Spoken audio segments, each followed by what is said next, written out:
You know, when BINI hit the Coachella stage, it was historic. But they didn't just bring their amazing music. Nope. They brought a story, a whole nation's story, actually. And they wore it right on their sleeves, literally. So let's get into how their incredible outfits became this powerful symbol for the whole world to see. I mean, just think about it. Being the first Filipino group ever to perform at Coachella, that's huge. But what really gets me, what's so fascinating, is what they did with that moment. It wasn't just a concert, oh no. It was this incredible statement, blending heritage with futurism. So the big question is, how did they do it? How did they manage to weave their culture into their clothes and put it on blast for everyone to see? And to really understand the weight of this moment, you gotta hear this from Joanna. She said, "We came here just carrying our talent. We didn't expect anything." Wow, that just says it all, doesn't it? They walked in with their talent and zero expectations. It really frames their whole journey, from just being hopeful performers to becoming these global cultural ambassadors in like 2 weekends. Incredible. All right, so who's the genius behind this incredible visual statement? Let me introduce you to BINI's visual director, Ika Villanueva. I mean, think about the pressure. You're talking about Coachella, one of the biggest stages in the world. She knew they couldn't just show up in their usual stuff. She had to level up their look, create something totally new that would pop on a global scale, but still scream Filipino. So Ika's vision was this amazing mashup of two ideas. On one side, you've got heritage. We're talking deep-cut Filipino traditions, like the salakot hat, and those beautiful banig weaving patterns. Then on the other side, bam, futurism. Think warrior armor, shiny metallics, that whole cyberpop vibe. The goal here was to smash these two worlds together and create something nobody had ever seen before. Okay, let's dive into the nitty-gritty of those weekend one outfits, because these were not just costumes. Seriously, they were works of art. We're talking about that golden armor that basically broke the internet. And trust me, the story behind how it was made is just, well, it's something else. All right, first mind-blowing fact. Ready? Each of those outfits had up to 25 sheets of real gold leaf. Let that sink in. Not gold-colored paint.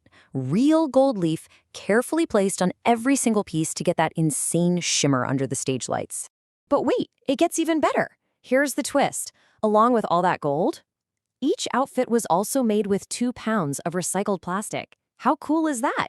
It's this perfect mix of high-end luxury and smart sustainability. It just goes to show you can be super conscious and still absolutely own a global stage. And yeah, something this detailed doesn't just appear out of nowhere. This took a team 4 whole months. 4 months of work. They started dreaming this up way back in December, and they were still doing fittings right up until March before the big show. So you might be wondering, where did all those super intricate, delicate-looking details come from? Well, they came from this, kalahado. It's this gorgeous open-work carving style you'd find in old Filipino heritage houses. The designer, Job de Khan, took that architectural element and just translated it onto the armor. It's like they were literally wearing a piece of home. Just brilliant. And it didn't stop there. Oh no, the symbolism was layered deep into these outfits. You had the shape of the salakot, which is a traditional hat that honors Filipino farmers. The patterns, they were inspired by banig weaving, which is all about community. Even the gold itself was a nod to the 8 sun rays on the Philippine flag, and shuttle details referenced the country's nickname, the Pearl of the Orient. I mean, every single detail had a purpose. Nothing was random. So how did they actually make these things? Well, the process was insane. First, they built the base out of simple denim. Then, they melted down all that recycled plastic and poured it into custom molds that were inspired by things like local scallops. And finally, the last step, applying all that real gold leaf by hand, piece by tiny piece. The amount of skill and patience that took is just incredible. So you have all this craftsmanship, all this history, all this meaning poured into these outfits. And then the moment arrives. The Mojave stage at Coachella. This is where all that preparation finally meets the performance. And the clothes weren't just clothes anymore, right? They came alive. They became a huge part of the story BINI was telling up there. And the performance itself was like a story with different chapters. They kicked things off in that powerful golden armor, looking like warriors. Then, boom, a super fast quick change mid-set. Suddenly, they're in these softer, siren-inspired outfits that moved beautifully with them. It was a whole different vibe. Then came that really powerful moment where they introduced themselves in their own languages. And the whole thing ended with the Philippine flag lighting up the stage behind them. Just goosebumps. But you know that quick change that looked so smooth? Apparently, that was the single most stressful part for them. Stacy said it was the thing they were most nervous about. And get this, it took them 8 tries in rehearsal to get it right.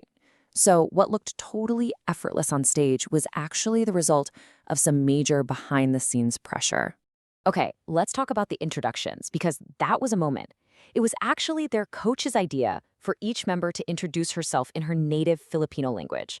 Imagine that.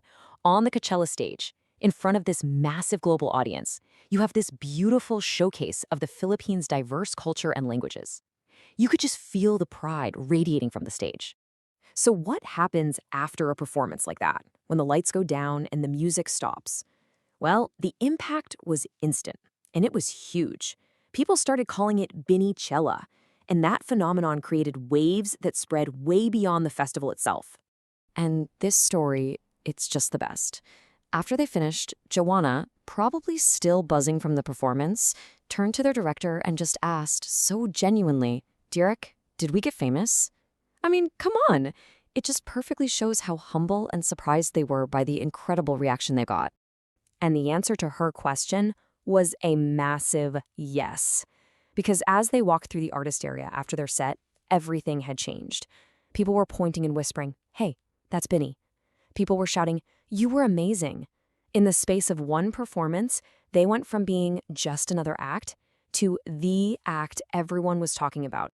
And really, Malloy just hit the nail on the head. She said representation really matters to see fellow Filipinos who made it to the global stage. And that's it, isn't it? That's the core of it. Her words explain exactly why this wasn't just a win for BINI, but a huge, meaningful moment for Filipinos everywhere. The results you can actually point to were pretty amazing, too.